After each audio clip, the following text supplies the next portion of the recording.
नमस्कार। मेरा नाम मीनू है। मेरे पति का नाम नितिन कुमार है और हमारी एक छोटी सी प्यारी सी बेटी है। हमारा भी एक हंसता खेलता छोटा सा परिवार था जिसे एक साजिश के तहत तोड़ के रख दिया गया। और ये साजिश करने वाले कोई और नहीं, मेरी इन लॉज की ही पूरी फैमिली है, जो शुरू से ही मेरे पति पर प्रेशर बनाती थी कि वो मुझे छोड़ दे। क्योंकि हमारी शादी तो अरेंज मैरिज हुई थी, पर सिर्फ एक लालच की वजह से हुई थी, क्योंकि हम दोनों सिर्फ सिस्टर हैं और हमारा कोई ब्रदर नहीं है। सिर्फ प्रॉपर्टी के लालच में उन्होंने मुझसे शादी करवाई अपने भाई की।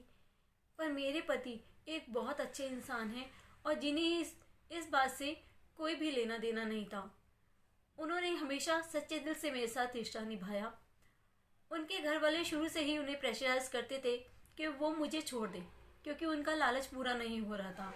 पर मेरे पति साफ कहते थे, मैं किसी भी सूरत में इसको नहीं छोड़ूंगा। घर में बढ़ते हुए कलेश और झगड़ों की वजह से वो मुझे लेके सेपरेट हो गए। पर उनके घर वालों को ये भी बात मंजूर नहीं थी। बड़े भाई ने भी दूसरी मैरिज करवाई है और अपने 2 बेटों को छोड़ा हुआ है। यही बात वो अपने भाई से भी उम्मीद करते थे कि ये भी अपनी बीवी और बेटी को छोड़ दे। हमने ऑलरेडी अपने 2 बेबी खो चुके थे। जब हमारी बेटी 6 साल बाद हुई तो मेरे पति मुझे लेकर मेरे मायके में आ गए, क्योंकि डॉक्टर ने मुझे प्रॉपर बेड रेस्ट बोला था और करने वाला कोई नहीं था। 3 साल से हम लोग मेरे मम्मी पापा के घर पे हैं और ये बात मेरे ससुराल वालों को मंजूर नहीं हुई। इसलिए उन्होंने कोविड के चलते एक मौत का गंदा खेल खेला और मेरे पति को मुझसे दूर करने के लिए, मेरी बेटी को उसके पापा से दूर करने के लिए एक षड्यंत्र रच डाला। मेरे पति को हॉस्पिटल वालों के साथ मिलकर डेथ शो कर दिया गया। दिल्ली में भारत नगर में स्थित दीपचंद बंधु हॉस्पिटल में ये सब मौत का खेल खेला गया और मेरे पति को डेथ शो करके वहां से जिंदा सेफली निकाल कर किडनैप करके रख लिया गया। 6 महीने से हम लोग इस हादसे से बहुत परेशान हैं और मैं नहीं जानती कि इस वक्त मेरे पति कहाँ हैं। मैं 6 महीने से उन्हें ढूंढ के थक गई हूँ, पर मैं किसी भी तरह उन तक नहीं पहुँच पा रही। मैंने इस बात की रिपोर्ट हर जगह करवाई, पर मेरी कोई सुनवाई नहीं हो पा रही, क्योंकि मेरे ससुराल वाले हर जगह पैसे से हर कार्रवाई को रुकवा देते हैं।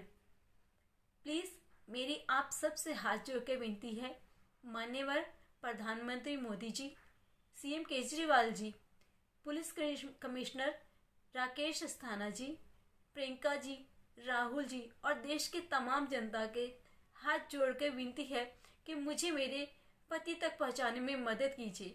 मेरी इस वीडियो को ज़्यादा से ज़्यादा शेयर कीजिए कि मैं अपने पति तक पहुंच सकूं, मैं और मेरे पति, मुझे और मेरी बेटी को इंसाफ मिल सके।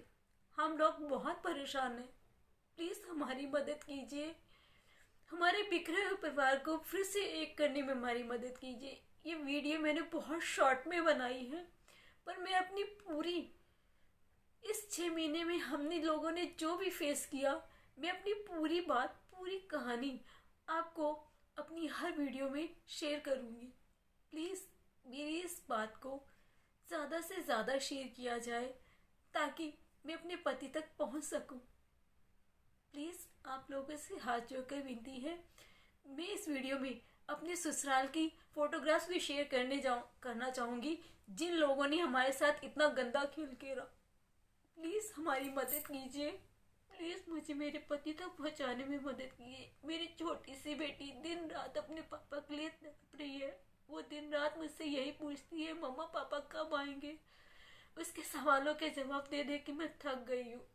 प्लीज़ हमें इंसाफ दिलाइए और मेरी इस बात को ज़्यादा से ज़्यादा शेयर कीजिए प्लीज़।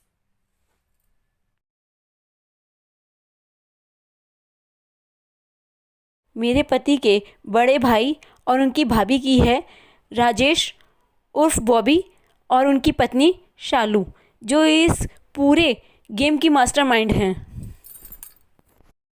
और इसके बाद इनका बेटा जयंत, जो मेरे पति के इस हादसे के 2-3 दिन पहले ही 6 या 7 मई को ही घर से गायब हो गया था और 20-25 दिन वो लड़का घर से गायब रहा।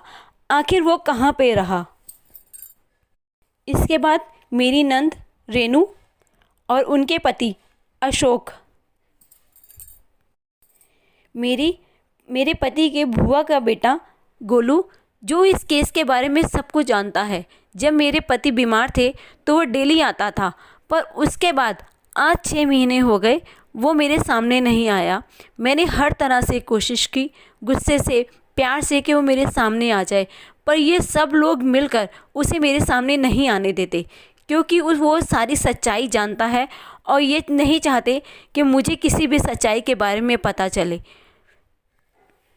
इसके बाद मेरे पति के फ्रेंड दीपक वर्मा, इन सब का हाथ इस साजिश में बहुत बड़ा है।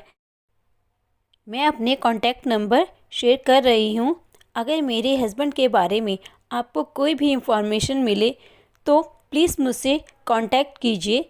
मेरे आगे की कहानी जानने के लिए मेरे आने वाली नेक्स्ट वीडियो में मेरे साथ बने रहिए।